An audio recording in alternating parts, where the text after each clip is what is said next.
عليكم ورحمة الله وبركاته نحمد الله العظيم ونصلي على رسوله الكريم أما بعد. அன்பான பெரியோர்களே, அல்லாஹ்வின் கிருபையால் தராவி தொழுகையை தொழுதுவிட்டு இன்றைக்கு ஓதிய வசனங்களை தெரிந்து கொள்வதற்காக நாம் அமர்ந்திருக்கிறோம். ரப்பு சுப்ஹானஹு வ தஆலா நாம் தொழுத எல்லா தொழுகைகளையும் எல்லா இபாதத்துகளையும் முழுமையாக குறையில்லாமல் நிறைவாக அல்லாஹ் கபூல் செய்வானாக. ஆமீன். அருமையானவர்களே, நேற்று சொன்னது போல இன்றைக்கு தராவியில் சூரா யூசுஃபை நாம் ஆரம்பித்து பாதி வரைக்கும் ஓதியிருக்கிறோம். இன்ஷா அல்லாஹ் சூரா யூசுஃபினுடைய தொடர்ச்சி நாளை தராவியில் நாம் ஓத இருக்கிறோம் இன்ஷா அல்லாஹ். இந்த சூராவை பற்றி அல்லாஹ் நஹ்னு நகுஸ்ஸு அலைக அஹ்ஸனல் கஸஸி, நபியே உங்களுக்கு அழகான ஒரு கதையை நான் சொல்ல போகிறேன் என்று யூசுப் நபியினுடைய வரலாறை சொல்வதற்கு முன்னால் இந்த சூராவினுடைய ஆரம்பமே இப்படித்தான். அழகான வரலாறை உங்களுக்கு நான் கூறப்போகிறேன். யூசுப் அலைஹிஸ்ஸலாம் அவர்கள் ஷாமிலே பிறந்தார்கள். பிறகு மிஸ்ரிலே வாலிப பருவத்தை கழித்தார்கள். மிஸ்ரிலே அவர்களுடைய ஜனாசா அடக்கம் செய்யப்பட்டது. பின்பு நபியுனா மூசா அலைஹிஸ்ஸலாம் அவர்கள் மூலமாக அல்லாஹ் தஆலா யூசுப் நபியினுடைய ஜனாசாவை எடுத்து ஷாமிலே மறுபடியும் அடக்கம் செய்தார்கள். இது சம்பந்தமாக ஏற்கனவே உங்களுக்கு நான் பயானிலே சொல்லியிருப்பேன். ஷாம் தேசத்தில் பிறந்த நபியுனா யூசுப் அலைஹிஸ்ஸலாம் இவருடைய அத்தா யாக்கூப் அலைஹிஸ்ஸலாம், யாக்கூப் நபி அவங்க ஒரு நபி, அவங்களுக்கு பிறந்த யூசுப் அலைஹிஸ்ஸலாம் அவங்க ஒரு நபி, யூசுப் நபி அலைஹிஸ்ஸலாம் அவங்களுக்கு ஒரு தம்பி இருந்தாங்க, அவங்களும் ஒரு நபி. யூசுப் நபி அலைஹிஸ்ஸலாம் அவங்களுடைய தம்பி பெயர் பின்யாமீன். புன்யாமின் சொல்வாங்க. இந்த பின்யாமின் யூசுப் நபி இவர்களை தவிர்த்து யாக்கூப் அலைஹிஸ்ஸலாம் அவர்களுக்கு 11 பிள்ளைகளும் இருந்தாங்க. ஒரு நாள் யூசுப் அலைஹிஸ்ஸலாம் ஒரு கனவு கண்டாங்க. அந்த கனவுல அஹத அஷர கௌகபா 11 நட்சத்திரங்களும் வஷம்ஸ வல் கமர ஒரு சூரியனும் ஒரு சந்திரனும் யூசுப் நபிக்கு சஜிதா செய்வது போன்று கனவு கண்டாங்க. இந்த கனவு வித்தியாசமான கனவு. நேர அத்தா யாக்கூப் நபிகிட்ட போய், சிறிய பிராயத்தில் இருக்கிற யூசுப் அலைஹிஸ்ஸலாம் ரொம்ப அழகானவங்க, ரசூலுல்லாஹ்வுக்கு அப்புறம் உலகத்திலேயே அழகு கொடுக்கப்பட்ட நபியுனா யூசுப் அலைஹிஸ்ஸலாத்து வஸ்ஸலாம். அவங்க போய் சொன்னாங்க, அத்தா இந்த மாதிரி நேற்று நைட்டு ஒரு கனவு கண்டேன், 11 நட்சத்திரங்கள் ஒரு சூரியன் ஒரு சந்திரன் எனக்கு சஜிதா செய்வது போன்று கனவு கண்டேன். இப்போ கனவுக்கு விளக்கம் நபிமார்களுக்கு தெரியும். நபிமார்களுடைய காலத்திற்கு பின்னால் இமாம்கள் தக்வாதாரிகள் உலமாக்களில் சில பேருக்கு கனவுக்குண்டான விளக்கங்களை அல்லாஹ் கொடுத்திருக்கிறார். அந்த அடிப்படையில் முதலில் நபிமார்களுக்கு எல்லா விளக்கும் தெரியும். இப்போ யாக்கூப் நபி சொன்னாங்க, நல்ல கனவு தான், இந்த விளக்கத்தை நான் உன்கிட்ட சொல்ல விரும்பல, கால போகிற போக்கில் நீயே அதை விளங்குவாய், ஆனா எக்காரணத்தை கொண்டு நீ கண்ட கனவை உன் சகோதரர்கள்ட்ட சொல்லிடாத, உன் கூட பிறந்தவங்கள்ட்ட சொல்லிடாத, உனக்கு எதிரி அவங்க தான். இந்த அண்ணன் தம்பி பிரச்சனை எங்கேயே ஆரம்பிச்சிருச்சு, யாக்கூப் நபியினுடைய குடும்பத்திலேயே ஆரம்பிச்சிருக்கு. அண்ணன் தம்பி பிரச்சனை சொந்த வீட்டில் ஒரு நபியினுடைய பிள்ளைகளிடத்திலேயே. யூசுப் அலைஹிஸ்ஸலாம் வெள்ளந்தியான மனம் கொண்டவங்க, நேராக போய் சொல்லிட்டாங்க. 11 சகோதரர்களையும் கூப்பிட்டு, பின்யாமீன் அவங்களுக்கு அப்போ விவரம் பத்தாது, ரொம்ப கை குழந்தை, யூசுப் நபியினுடைய தம்பி. யூசுப் அலைஹிஸ்ஸலாம் அவங்களுடைய மூத்த சகோதரர்கள் 11 பேரையும் கூப்பிட்டு இந்த மாதிரி கனவு கண்டோன்னே, ஏற்கனவே அத்தா யாக்கூப் நபி மற்ற பிள்ளைகளை விட யூசுப் நபி மேலே ரொம்ப பிரியம், ரொம்ப ஒரு முஹப்பத். அந்த முஹப்பத் மற்ற பிள்ளைகளுக்கு ஒரு பொறாமையை ஏற்படுத்தியது. இப்போ நம்ம பிள்ளைய கூட ஒரு 3 பிள்ளை இருந்தாங்கன்னா கடைசி பிள்ளை மேலே மட்டும் ரொம்ப பாசம் வச்சோம்னா மொதல் 2 பிள்ளை ஒரு மாதிரி தான் இருக்கும், அத்தாவை கண்டா ஆகாது. நம்ம யார் மேலே அதிகமாக பிரிய வைக்கிறோமோ அந்த பிள்ளையை கண்டாலும் ஆகாது. இது இயற்கை. அந்த பொறாமை ஏற்கனவே அந்த சகோதரிடத்தில் இருந்துச்சு. இந்த பொறாமையினுடைய விளைவு எங்கே போய் நிப்பாட்டுச்சுன்னா யூசுப் நபியை எப்படியாவது தீர்த்து கட்டிடணும்னு போய் நின்றுச்சு.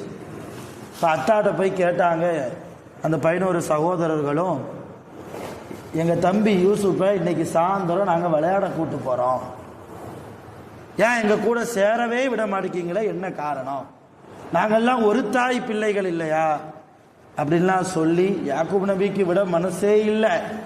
இருந்தாலும் சரி கேட்குறாங்களே அனுப்பிச்சி விட்டாங்க. சொல்லும் போதே இப்படி தான் சொன்னாங்க, பத்திரம்பா, ஓநாய்கள் அதிகமாக நடமாறக்கூடிய இடம், என் பிள்ளைய பிடிச்சிட்டு போயிடாம யூசுப் நபிக்கு நீங்கள் தான் பாதுகாப்பு என்று சொல்லி தான் அனுப்புனாங்க. இந்த 11 பேரும் கூட்டு போனாங்க. யூசுப் நபியை ஒரு இடத்துல உட்கார வச்சாங்க. யூசுப் நபியோட சட்டையை கலட்டினாங்க. யூசுப் நபியினுடைய சட்டையை கலட்டினாங்க.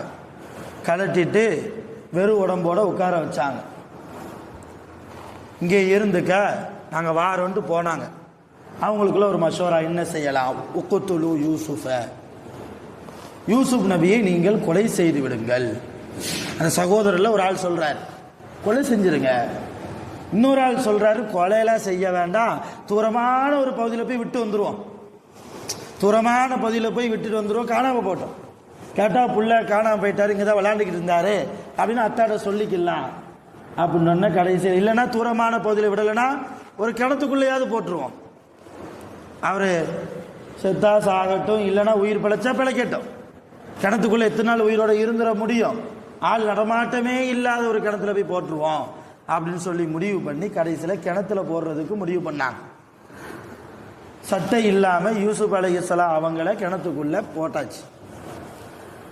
போட்டால் தண்ணி இல்லாத கிணறு, அது தண்ணி கொஞ்சம் கடைசி கிடக்குது, தரையோடு தரையாக கிடக்குது, கீழே விழுந்தா அடிபட்டு மௌத்து தான் ஆள். ஆனால் அல்லாஹ்வுடைய ஏற்பாடு, சையதுனா ஜிப்ரீல் அலைஹிஸ்ஸலாம் அவர்களை அல்லாஹ் அந்த கிணத்துக்குள்ளே வர வைத்து இவர்கள் போடுகிற போது ஜிப்ரீல் அலைஹிஸ்ஸலாம் தங்களுடைய ரெக்கைகளால் யூசுப் நபியை தாங்கி பிடித்தார்கள்.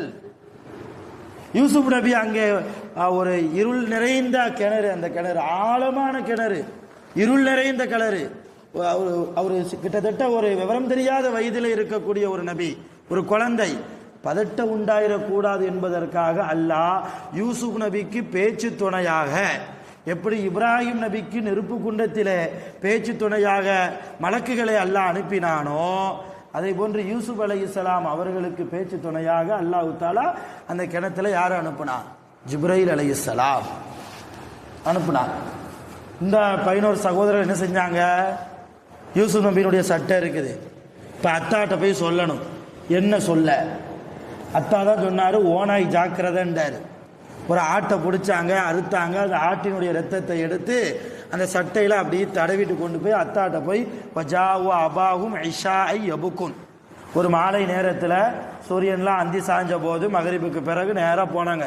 எப்படி போனாங்களா, யபுக்குன், அழுதுகிட்டே போனாங்களாம், நடிப்பு, அழுதுகிட்டே போனாங்க. போய் அத்தா நீங்கள் சொன்ன மாதிரி ஓனாய் கடிச்சிருச்சு, நாங்கள்லாம் விளையாண்டுக்கிட்டு இருந்தோம், யூசுப் நபி ஓய்வு எடுக்கணும்னு சொல்லி ஒரு மரத்து கீழே உட்கார்ந்துருந்தாரு, அவர் என்ன ஆகி போச்சு, ஒரு ஓனாய் கடிச்சு தின்னுட்டு போயிடுச்சு, அதுக்கு ஆதாரமாக இந்த சட்டையை பாருங்க, இது யூசுப் நபியினுடைய சட்டை. அதாவது திருட தெரிஞ்சா திருடணும், இல்லைன்னா அமைதியாக இருந்துடணும் இல்லையா.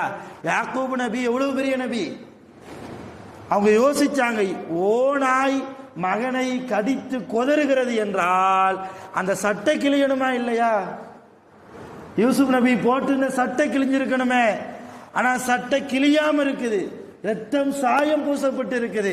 யாக்கூப் நபி விளங்கிக்கிட்டாங்க, ஏதோ செஞ்சுட்டானுவோம், ஏதோ செஞ்சுட்டாங்க பிள்ளைகளை, எதுவுமே சொல்லலை, சரி போங்கன்னு விட்டுட்டாங்க.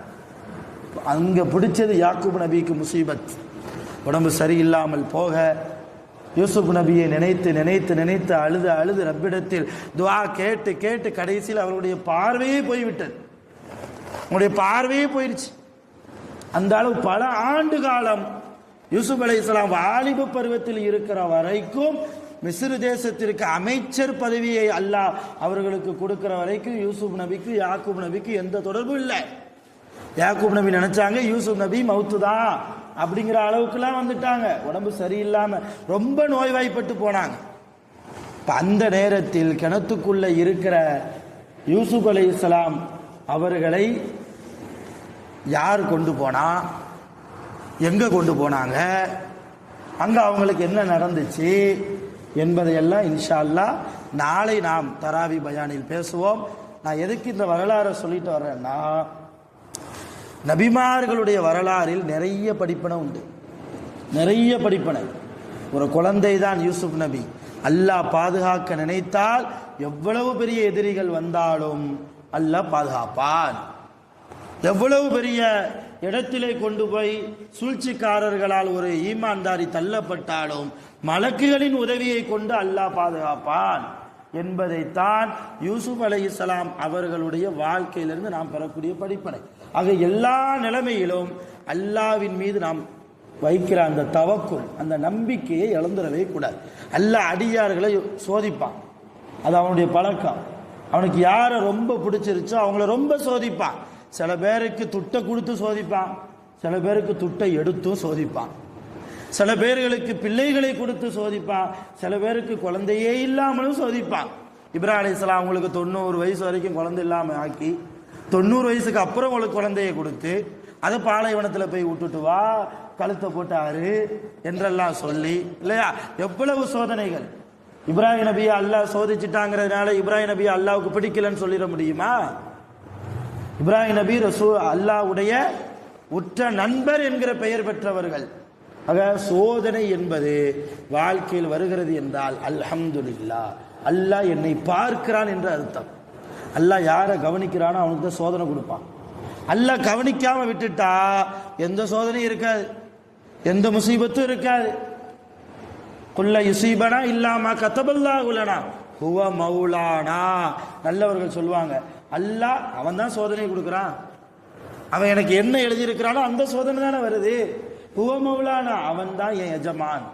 சோதனை கொடுத்த ரப்புக்கு சோதனை நீக்கவும் தெரியும் என்கிற அந்த தவக்குள் இருக்கணும். யாக்கூப் அலைஹிஸ்ஸலாம் என்னதான் யூசுப் அலைஹிஸ்ஸலாம் மௌத்தா போயிட்டாங்கிற ஒரு எண்ணம் வந்தாலும் கூட விடாம ரப்பிட்ட கேட்டாங்க, யா அல்லாஹ் என் மகன் யூசுஃபை என் கண்ணில் காமிக்காம எனக்கு மௌத்தா கொடுத்துறாது.